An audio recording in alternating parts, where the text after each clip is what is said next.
আসসালামু আলাইকুম। আমি চলে আসছি শাওন ভাইয়ের আদা বাগানে। এখানে শুধু আদা গাছ নেই, আদা গাছের পাশাপাশি হচ্ছে আপনার পেঁপে গাছও আছে। এই আদাগুলো সম্পূর্ণ নিয়ে আসা হয়েছে দিনাজপুর থেকে। পেঁপের চারাগুলো দিনাজপুর থেকে নিয়ে আসা হয়েছে। পেঁপের চারাগুলো ছিল আপনার, দেখাই পেঁপে গাছগুলো, এটা দেখাও। এই যে এই পেঁপের গাছগুলো ছিল, এদিকে ধরো, পেঁপের গাছগুলো ছিল একদম একদম ছোট, একদমই ছোট। তো এখন মাশাআল্লাহ অনেক বড় হয়ে গেছে, ফুলও আসা শুরু করছে। আমি বৃষ্টিতে প্রচুর পরিমাণে কাদার জন্য আপনাদের ভালোভাবে দেখাতে পারতেছি না। তো আশা করি আপনার আদা লাগানোর পরে আপনার গাছ বের হয়ে পড়ছে। কিছু কিছু জায়গায় পরে লাগানো হয়েছে, বের হয়নি, আর ম্যাক্সিমাম জায়গায় বের হয়েছে।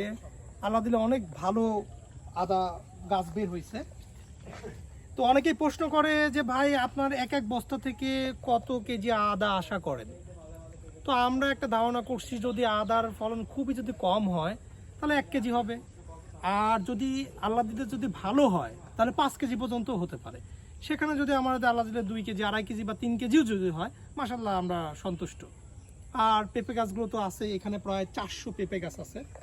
তো আশা করি 400 পেঁপে গাছের মধ্যে থেকে তো 300 পেঁপে গাছে, অন্তত 300 পেঁপে গাছে কিন্তু পেঁপে ধরবে। তো আশা করি আমাদের যদি 2.5 কেজি থেকে 3 কেজি হয় তাহলে আমরা সন্তুষ্ট।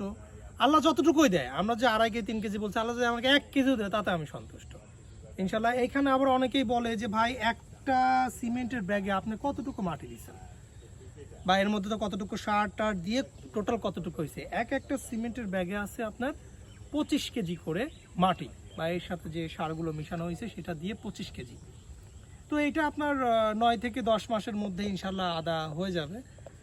তো ইনশাল্লাহ আমরা প্রতি সপ্তাহে ভিডিও দেওয়ার চেষ্টা করব। এখন মোটামুটি আদা গাছের অবস্থা তো দেখলেন। তো পরবর্তী 1 সপ্তাহ পরে আমাদের পেঁপে গাছ, আদা গাছ কেমন হয় ইনশাল্লাহ দেখাবো। আজকে এই পর্যন্তই। আসসালামু আলাইকুম।